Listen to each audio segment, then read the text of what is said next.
नीट ऐका रे, अजून बाकी आहे. पिल्लूच्या मागे रोज पट्टे मारायला जायचो, भूक लागली तिला मग खायला न्यायचो. बर्गर खायला ती होऊ न्यायची मॉडल, कधी न्यायचो पिक्चरला, कधी MC डॉनल. अरे गणपण्या मॅकडॉनल्ड असतं ते. हा तेच ते. बर्थडेला तिच्या मग आणायचं मोठा केक, सामान जरा वेगळी माझी, रात्री कॉल करून म्हणायची भेट. स्टोरी टाकायला करायची लय घाई, पण मेन्शन बॅग द्यायला करायची लय लेट.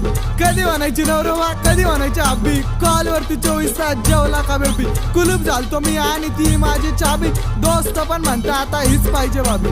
हीच पाहिजे भाभी, फक्त हीच पाहिजे भाभी. तिच्यासाठी जायचो सेंट मारून नटून, हा म्हणली ती दिवे अगरबत्ती पेटून. खिशे केले रिकामे शॉपिंग वरती लुटून, नेट संपला अर्ध्या रात्री, तुम्हीच सांगा पैसे आणू तरी कुठून. खोटा का होईना तिचा प्रॉमिस होता पक्का, मॉल जायचं फिरायनंतर शालीमार पट्टा. ठेवून गेली मनाशी प्रेमाची केली थट्टा. दुसरं